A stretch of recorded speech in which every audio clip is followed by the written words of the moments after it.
Et le problème étant que, notamment en Europe, les différents gouvernements des pays qui constituent l'Union européenne seraient plutôt partants pour aller vers l'IA. Notamment, le gouvernement français a montré à plusieurs reprises son intérêt pour cette technologie, surtout à l'époque où nous avions Bruno Le Maire comme ministre, qui, lui, vantait les mérites de cette technologie-là, et qui voulait faire de la France le pays numéro un sur les intelligences artificielles pour être à la pointe de la technologie et être un pays innovant.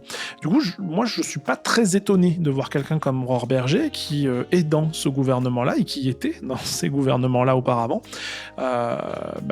utiliser l'IA pour servir un peu peut-être d'émissaire là-dedans. Le hasard fait que c'est la fille d'un comédien ultra connu et ultra réputé dans ce milieu-là. Bingo, toutes les planètes sont alignées. Le gouvernement Macron, ou les gouvernements Macron ont voulu tenter de faire de la France un fer de lance dans l'IA. Bam, on a une ministre, dis donc, c'est la fille d'un comédien ultra connu. Il vient de décéder en plus. Allons-y, tentons le coup.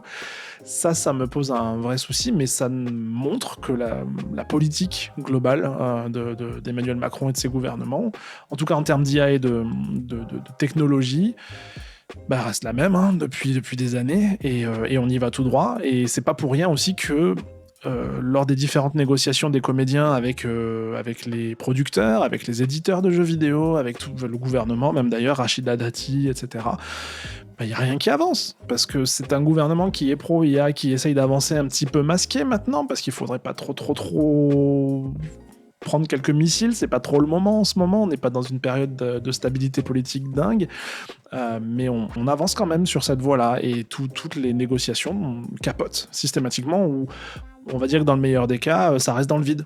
Il y a des AG, il y a des discussions, et puis il se passe plus rien. Voilà, c'est là où on en est aujourd'hui.